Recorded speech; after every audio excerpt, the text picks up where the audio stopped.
Paris, 28 juillet 1989, place du Trocadéro. 10 équipages d'irréductibles procèdent aux derniers préparatifs avant de s'élancer dans le deuxième Paris-Pékin. Pourquoi irréductibles? Tout simplement parce qu'ils étaient 43 à s'être inscrits initialement dans cette épreuve qui devait mener les concurrents jusqu'au fin fond de la Chine. Mais il y a eu le printemps de Pékin et les 3/4 des concurrents ont déclaré forfait. Avant de s'élancer, il faut caresser la panthère Bagheera, mascotte de l'épreuve, et faire le bilan de ses motivations. Pourquoi le raid Paris-Pékin? C'est une bonne question, ça.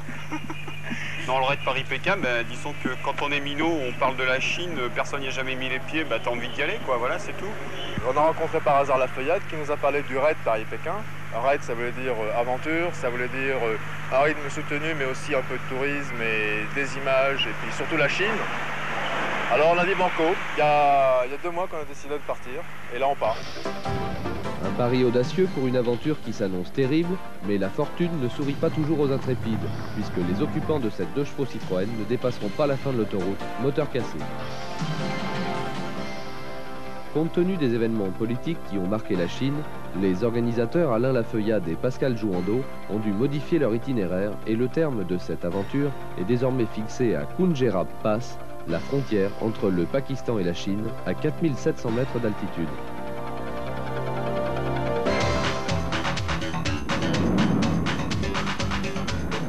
Pour atteindre l'Asie, il faut d'abord traverser la Yougoslavie dans toute sa longueur, puis parcourir la Grèce.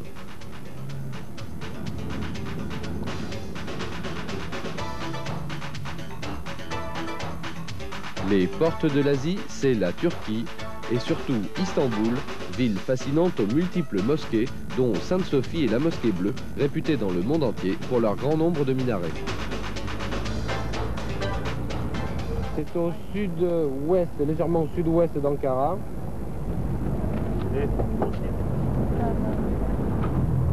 À partir d'Apazari, vous suivez le roadbook. Vous aurez des alternances de goudron et de pistes, des pistes très roulantes dans l'ensemble. Après le premier briefing d'Alain Lafeuillade, les concurrents ont une idée beaucoup plus précise de ce qui les attend. Ils commencent d'abord par se rôder sur les pistes roulantes d'Anatolie centrale, avant d'attaquer les hauts plateaux où se dissimulent les premières difficultés.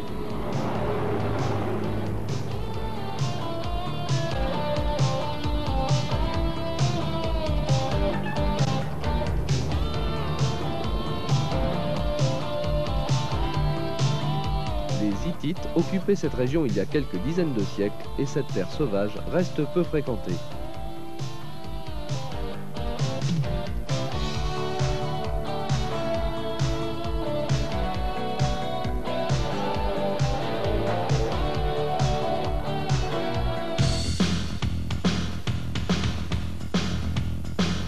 Les pistes roulantes vont mener les concurrents du deuxième raid Paris-Pékin au centre de la Turquie, en Cappadoce, avant d'atteindre Gorem.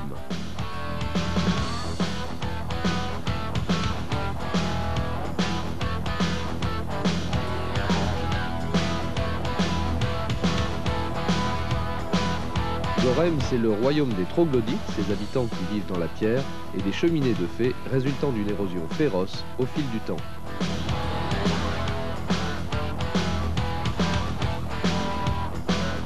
Certains concurrents commencent à connaître de sérieux problèmes mécaniques, comme cet Overland dont la boîte de vitesse a cassé.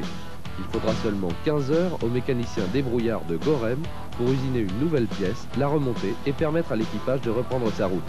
Vous avez dit artisan ?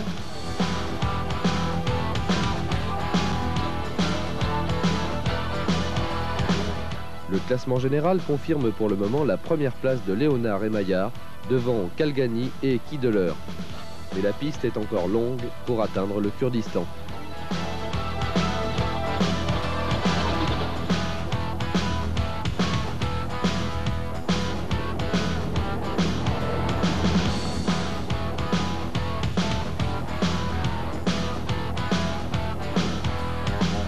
Les 4x4 bondissent sur les dos d'âne, plongent dans les vallées avant de franchir des oueds grossis par les orages de montagne.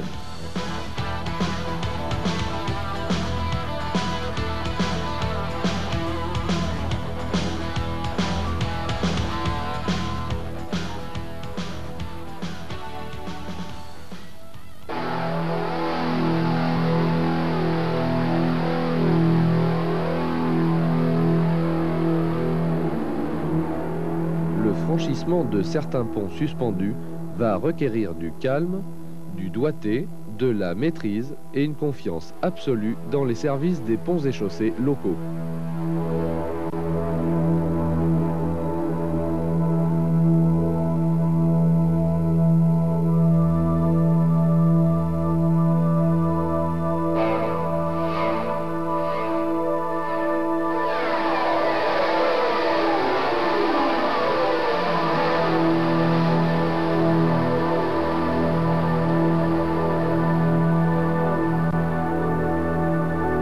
Le mont Ararat, où Noé a pu poser son arche chargée d'animaux il y a très longtemps, garde son mystère, bien que les expéditions s'y succèdent, mais les concurrents du deuxième Paris-Pékin rencontrent un autre personnage d'une légende moins souriante, l'ayatollah Khomeini. Cette épreuve est la première à se dérouler en Iran depuis plus de 10 ans.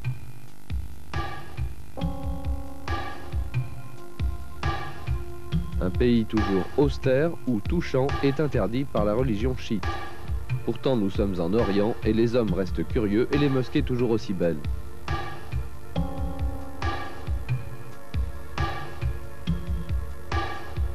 Certains vont profiter de cette étape à Téhéran pour effectuer un peu de mécanique et redonner une certaine fraîcheur à leurs engins. Alors que les femmes du rallye, comme toutes les autres, doivent obligatoirement porter le tchador. En Iran, il n'y a pas de dérogation.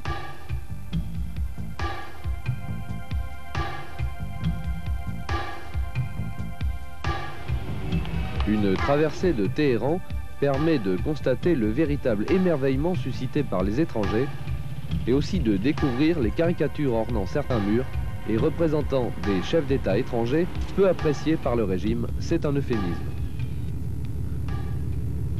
Je t'avertis que s'ils nous arrêtent, je te mets dehors avec le matos et tu restes avec eux.